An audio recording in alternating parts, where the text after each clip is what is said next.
Hello everyone, welcome to Hariom classes for maths. आज हमारा जो चैप्टर है उसका नाम है अर्थमेटिक प्रोग्रेशन। तो जिस चैप्टर को हम करने जा रहे हैं उसके विषय में थोड़ी बेसिक नॉलेज भी तो होनी चाहिए। जैसे क्या होता है अर्थमेटिक प्रोग्रेशन,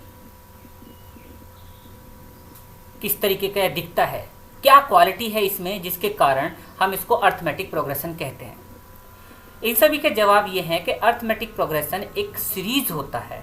जी हाँ, अर्थमेटिक प्रोग्रेशन एक सीरीज होता है और एक स्पेशल टाइप का सीरीज होता है जिसको अर्थमेटिक प्रोग्रेशन कहते हैं। अब सीरीज को समझने के लिए पहले आप इसको समझिए। देखिए, इस सीरीज इस तरीके से होते हैं, जैसे मैं यहाँ पे आपको दिखा रहा हूँ 1 square 2 square 3 square up to so on. ये एक सीरीज है। इसके बाद हम एक और सीरीज ले सकते हैं 2 4 8 16 अप टू सो ऑन, ये भी एक सीरीज है। उसके बाद एक और सीरीज ले सकते हैं 2 4 6 8 अप टू सो ऑन, ये भी एक सीरीज है। हमारे पास ये 3 सीरीज है, लेकिन इसमें से एक ही सीरीज है जो अर्थमेटिक प्रोग्रेशन है और वो सीरीज है ये अर्थमेटिक प्रोग्रेशन है। ये अर्थमेटिक प्रोग्रेशन नहीं है, ये अर्थमेटिक प्रोग्रेशन नहीं है। तो आप देख के भी देखिए और पता करिए कि इसमें ऐसी क्या क्वालिटी है जो अर्थमेटिक प्रोग्रेशन है। इस सीरीज में ऐसी क्या क्वालिटी है, यहाँ पर 2 है, इसमें ऐसी क्या क्वालिटी है और वो क्वालिटी इनमें क्यों नहीं है, वो क्या है। मैं अगर आप ऐसे इसको ढूंढने के लिए निकलेंगे तो आप ये पाएंगे कि यहाँ पर अगर इस वाले टर्म में से इसको सबट्रैक्ट किया जाए और इस वाले टर्म में से इसको सबट्रैक्ट किया जाए तो नंबर सेम नहीं आता। ये सिर्फ इसी सीरीज में आता है। ये जो सीरीज हमने ली है सबसे नीचे वाली, इस वाली सीरीज में अगले वाले टर्म में से पिछले वाले टर्म को माइनस करते हैं तो एक जो नंबर आएगा वही नंबर इस वाले टर्म को इस वाले टर्म में से माइनस करने से आता है। जैसे 4 में से जब 2 को माइनस करेंगे तो 2 आएगा, 6 में से 4 माइनस करेंगे तो भी 2 आएगा और 8 में से 6 माइनस करेंगे तो भी 2 आएगा। मतलब 2 जो 2 है वो एक ऐसा नंबर है जो इसमें हर एक में जोड़ने पर, जैसे इसमें 2 जोड़ेंगे तो ये मिल जाएगा, इसमें 2 जोड़ेंगे तो ये वाला मिल जाएगा, इसमें 2 जोड़ेंगे तो ये मिल जाएगा, इसमें 2 जोड़ के आगे ऐसे ही चलता रहेगा। क्या ये यहाँ पर फॉलो नहीं होता? जरा देखते हैं भाई, 4 में से 2 गया तो क्या बचेगा 2, तो ये तो 2 हो गया। चलो 8 में से 4 जाएगा तो क्या आएगा 4। अरे यहाँ पर तो 2 आ रहा था और यहाँ पर ये 4 आ रहा है। इसका मतलब ये जो डिफरेंस है आगे सेम नहीं है। अगर यहाँ पर सेम होता तो हम आगे एक बार चेक भी कर लेते। जब ये दूसरे नंबर पर ही जाकर, दूसरे कदम पर ही जाकर ये फेल हो गया तो ये इसका मतलब ये अर्थमेटिक प्रोग्रेशन नहीं है। ऐसे ही इसमें 1 का स्क्वायर तो 1 होता है, 2 का स्क्वायर जो होता है वो होता है 4, ये 4 होगा, ये हो गया 1। अब 4 में से 1 जाएगा तो 3 आएगा।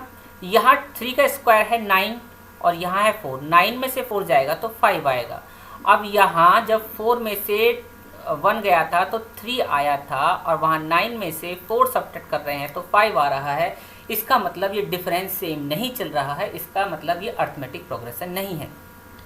मुझे लगता है आपको अर्थमेटिक प्रोग्रेशन समझ में आया होगा। ये तो था इसका इंट्रोडक्शन एक तरीके से। फिर भी मैं एक बार बता दूं, अर्थमेटिक प्रोग्रेशन का मतलब होता है एक ऐसी सीरीज जो एक सामान्य नंबर से एक फिक्स नंबर के साथ बढ़ रही हो, और यहाँ पर एक और बात ध्यान देने की है, वो एक फिक्स नंबर के साथ घट भी सकती है, नेगेटिव भी हो सकती है, लेकिन वो फिक्स नंबर हमेशा फिक्स रहता है। जैसे कि आप इसमें देखिए, अब मैं क्वेश्चन नंबर फर्स्ट करने जा रहा हूँ। ये क्वेश्चन नंबर फर्स्ट है, ये रहा क्वेश्चन नंबर फर्स्ट। इसको मैं करने जा रहा हूँ। क्वेश्चन पढ़ता हूँ। In which of the following situation does the list of number involved make as arithmetic progression and why. इसमें से कौन से जो एग्जाम्पल्स हैं, नीचे जो सिचुएशन दी हुई हैं, कौन सी सिचुएशन अर्थमेटिक प्रोग्रेशन बनाती हैं और क्यों, इसका हमें कारण बताना है। सबसे पहले पहली वाली सिचुएशन की बात करते हैं।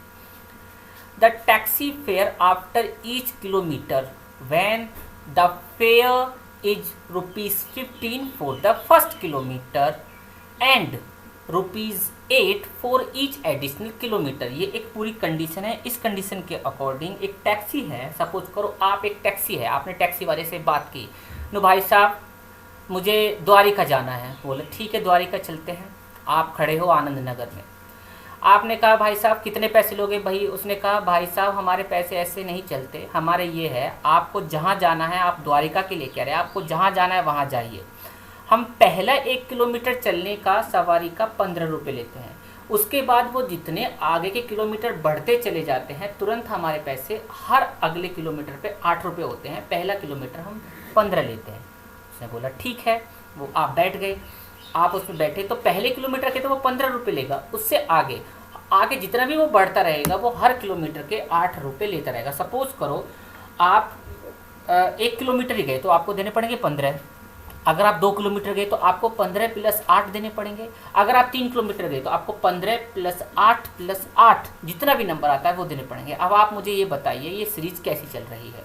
चलते हैं दूसरे वाले क्वेश्चन पे, इसका भी क्वेश्चन आंसर देखेंगे, आंसर सबका देखेंगे, पहले क्वेश्चन समझ ले।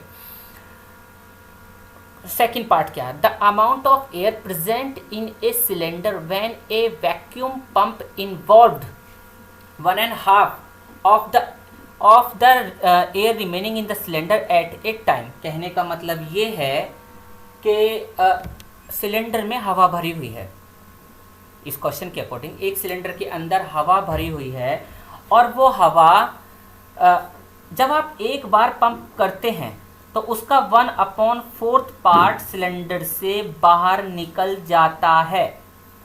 सपोज करो उस सिलेंडर में 100 लीटर हवा भरी हुई है या 100 किलो हवा भरी हुई है, जब आप उसे एक बार पंप करोगे तो उससे 25 किलो हवा, क्योंकि 100 का 1/4 25 किलो होता है, 25 किलो हवा बाहर निकल जाएगी।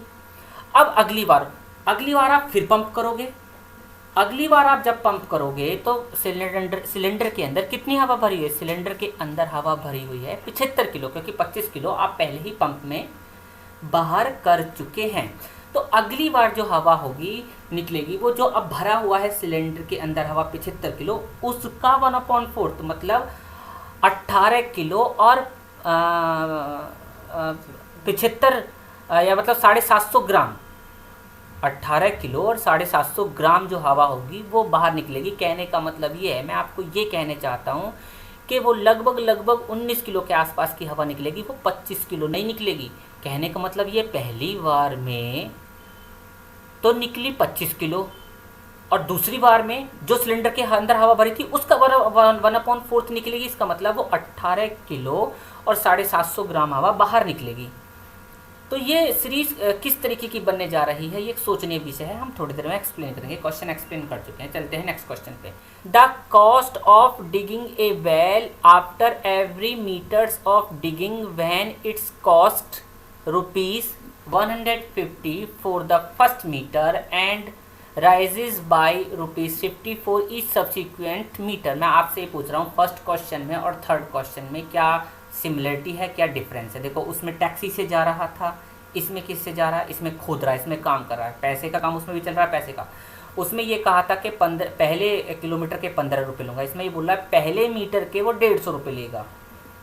उसमें ये बोल रहा है पहले क्वेश्चन में कि उसके बाद हर किलोमीटर के 8 रुपये लूँगा, इसमें बोल रहा है पहले मीटर के मैं 150 रुपये लूँगा, उसके बाद हर मीटर के मैं 50 रुपये लूँगा। और हमें ये बताना है कि ये अर्थमेटिक प्रोग्रेशन होगा या नहीं होगा। चलते हैं नेक्स्ट क्वेश्चन पे, question number 4। The amount of money in the account every year when ₹10,000 is deposit eight compound interest eight 8% per annum. अब आप कंपाउंड इंटरेस्ट को तो भली भांति जानते ही होंगे भाई, कंपाउंड इंटरेस्ट हमने पढ़ा हुआ है 8th क्लास में, फिर भी मैं आपको एक बार इसकी एक एग्जाम्पल लेके बताता हूँ। सपोज करो मैंने आपसे 10,000 रुपये लिए, मैंने कहा कि हाँ भाई 10,000 रुपये दे दो, मुझे ब्याज पे दे दो। आपने मुझे 10,000 रुपये दिए, मैंने आपसे कहा कि भाई देखो मैं जो आपको पैसे दूंगा सिंपल इंटरेस्ट पे ही दूंगा, मैं आपको कंपाउंड इंटरेस्ट नहीं दे सकता। उसी समय आपका एक दूसरा फ्रेंड आया, आपका ही फ्रेंड आया, उसने कहा कि भाई मुझे पैसे की ज़रूरत है, आपने उसको भी 10,000 रुपये दे दिए, हम दोनों को 10,000 रुपये दिए। लेकिन आपने उससे पहले ही बोल दिया कि भाई ये जो मैं पैसे दे रहा हूँ ये मैं तेरे को कंपाउंड इंटरेस्ट पे दे रहा हूँ, सिंपल इंटरेस्ट पे नहीं दे रहा हूँ। हम दोनों का इंटरेस्ट था 10% क्वेश्चन में 8% ले, लेकिन मैं 10% को लेके कर रहा हूँ। अब 10% में मतलब 10,000 का 10% जो बनता है वो 1,000 रुपये बनता है मेरे लिए। तो जो मेरी कंडीशन होगी उस कंडीशन में मैं आपको 1,000 रुपये साल के देता रहूँगा जब तक मैं पैसे नहीं देता हूँ। सपोज करो मैंने 5 साल तक आपको आपके पैसे नहीं दिए, सिर्फ ब्याज दिया, तो मैं हर साल क्या काम करूँगा, अगले साल मैं आपको 1,000 रुपये देकर आ जाऊँगा, फिर उससे अगले साल फिर 1,000 रुपये देकर आ जाऊँगा, उससे अगले साल फिर 1,000 रुपये देकर आ जाऊँगा। मेरा इंटरेस्ट 1,000 रुपये रहेगा क्योंकि वो सिंपल इंटरेस्ट है। ये तो रहा सिंपल इंटरेस्ट। लेकिन अगर जो आपका फ्रेंड जो 10,000 रुपये लेकर गया था, पहले साल तो वो 1,000 रुपये ही देगा, लेकिन अगले साल वो 1,000 और 100 रुपये मतलब 1,100 रुपये देगा आपको। कारण क्योंकि अगले साल वो आपको 10,000 पर इंटरेस्ट नहीं देगा। आपने जो 1,000 रुपये दिए थे, आपने जो मतलब उसने जो आपको 1,000 रुपये दिए हैं, वो 1,000 रुपये भी इसमें ऐड हो जाएंगे। अब वो 11,000 पे इंटरेस्ट देगा, और 11,000 का 10% कितना होता है ये आप निकाल लीजिए, उतना देगा। और उसके अगले साल भी फिर वो ऐसे ही बढ़ा के देगा। कहने का मतलब ये, मैं जो दे रहा हूँ वो एक जैसा अमाउंट दे रहा हूँ हर साल बढ़ा के। मतलब 10,000 में अगले साल 1,000 रुपये बढ़े, फिर उससे अगले साल फिर 1,000 रुपये और बढ़ गए, जितने भी वो पैसे आए, फिर उससे अगले साल जितने पैसे थे उसमें और 1,000 रुपये जुड़ गए। लेकिन आपके दोस्त की तरफ से पहले साल तो 1,000 रुपये दिए, लेकिन अगले साल उसके 1,000 रुपये नहीं देगा, उससे और बढ़ा के देगा, उससे अगले साल जितने उसने पिछले साल दिए उससे और ज़्यादा बढ़ा के देगा। कौन सी कंडीशन अर्थमेटिक प्रोग्रेशन है? और आपको बता दूं, अर्थमेटिक प्रोग्रेशन में कोई भी सीरीज एक कंटिन्यूस नंबर से चलती है, कंटिन्यूस नंबर से बढ़ती है, ये कह सकते हैं, यही होता है। जरा हम फर्स्ट क्वेश्चन का आंसर देख लें। अब आप आंसर की तरफ चलने जा रहे हैं। हम फर्स्ट क्वेश्चन का आंसर देखिए। फर्स्ट क्वेश्चन, इसमें ये कहा था फर्स्ट पार्ट में इसके में कि पहले किलोमीटर के 15 रुपये। देखो पहले किलोमीटर के यहाँ पे आप देख सकते हो, ये पहले किलोमीटर के 15 रुपीज़, 2 किलोमीटर के 15 में 8 रुपये और जोड़ दो, इतने रुपये हो गए। फिर 3 किलोमीटर के जो ये 2 किलोमीटर का था 15 में 8 जोड़ के जो आया था उसमें फिर 8 जोड़ दो। फिर 4 किलोमीटर के, ये जो सीरीज है ये एक एपी बनाती है, क्योंकि every time 8 more than the preceding term. मतलब ये वाला जो टर्म है ये पिछले वाले टर्म से 8 ज़्यादा है, ये वाला टर्म पिछले वाले टर्म से 8 ज़्यादा है, और इस तरीके से ही आगे बढ़ रहा है, इसलिए ये अर्थमेटिक प्रोग्रेशन बना रहा है। अब दूसरी कंडीशन पे चलते हैं। इसने बोला है कि माना कि उसके पहले जो वॉल्यूम है सिलेंडर का, let the initially volume of air in a cylinder be V litre. हमने वहाँ 100 लीटर माना था, जब वहाँ पे 100 लीटर माना था, 100 किलो माना था मतलब, और यहाँ वी लीटर मानना है। तो हर स्टॉक्स में वो 1/4 तो एयर का निकाल देगा। मतलब अगर वो वी है तो v/4 उसमें से माइनस हो जाएगी। कहने का मतलब ये है v में से माइनस, अगर वो v को इस v को 1 मान लिया जाए तो इसमें माइनस कर दो 1/4, क्या बचेगा 3/4 पार्ट बचेगा। मतलब अब जो उसमें बचेगा वो पहले v फिर 3/4v, और इस तरीके से आप ये देखोगे कि 3/4 v का स्क्वायर और 3/4 v का क्यूब। आप इसको उस तरीके से भी कर सकते हो, जरूरी नहीं है इसके ज़्यादा टर्म करने। 100 ले लो, फिर अगली बार 75, और उसके बाद 7, मतलब ये हमने कैसे लिया, 75 में से माइनस कर दो 18.75, और जो भी नंबर आए आप इसमें से इसको माइनस करोगे तो 25 आएगा। लेकिन जब इसमें से इसको माइनस करोगे, ये जो नंबर आएगा यहाँ क्या आएगा 75 - 18, जब इसको माइनस करोगे तो वो आपका 18.75 ही आएगा।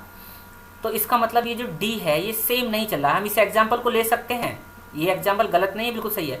तो ये 18.75 आएगा, और हम कहेंगे कि अर्थमेटिक प्रोग्रेशन नहीं बना रहा है। अगर आप इससे समझ सकते हो इसको समझ लो, और आपको सिंपल भाषा में ये वाला एग्जाम्पल लेना है तो ये वाला एग्जाम्पल आप ले सकते हैं। चलते हैं नेक्स्ट एग्जाम्पल पर। उसके अकॉर्डिंग हमने ये कहा था पहले जो मीटर गड्ढा खोदा है उसके 150 रुपये ले रहा है, और अगली बार हर बार वो 50 रुपये बढ़ा रहा है, और वो अर्थमेटिक प्रोग्रेशन होगा, क्योंकि फिर 50 रुपीज़ बढ़ते चले जाएंगे। और इसके बाद चलते हैं अब इसके नेक्स्ट पार्ट पे, कंपाउंड इंटरेस्ट वाले पार्ट पे। जो गड्ढा ये जो है, ये जो हमने किया था क्वेश्चन नंबर 2 और क्वेश्चन नंबर 4 पार्ट लगभग एक जैसे हैं, लगभग। देखो कंपाउंड इंटरेस्ट का फॉर्मूला क्या होता है, कंपाउंड इंटरेस्ट का फॉर्मूला ये होता है, ये कंपाउंड इंटरेस्ट का फॉर्मूला है। इसके अकॉर्डिंग अमाउंट का फॉर्मूला है, ये मैं ये कह सकता हूँ P1 + R/100 की पावर n। ये इंटरेस्ट और ये इंटरेस्ट, जब आप इसको सॉल्व करोगे, सॉल्व करने के बाद आपको डायरेक्ट ये पता चल जाएगा कि ये अर्थमेटिक प्रोग्रेशन नहीं है। और आपको एक और बात बता दूं, सीधी बात, नो बकवास, सिंपल इंटरेस्ट हमेशा अर्थमेटिक प्रोग्रेशन में होता है और कंपाउंड इंटरेस्ट हमेशा अर्थमेटिक प्रोग्रेशन में नहीं होता। इस बात को भी आप याद रख लें। बाकी यहाँ पे आप देख रहे हैं, जब आप इसको सॉल्व करेंगे, इसको सॉल्व करके एक नंबर आएगा, इसको सॉल्व करके भी एक नंबर आएगा, और इसको सॉल्व करके एक नंबर आएगा। ये जो सीरीज होगी, क्लियरली जो सीरीज होगी, ये अर्थमेटिक प्रोग्रेशन नहीं बनाएगी, क्योंकि इसका डिफरेंस सेम नहीं होगा। तो इसका फर्स्ट क्वेश्चन हो चुका है। अब करेंगे सेकंड क्वेश्चन। धन्यवाद।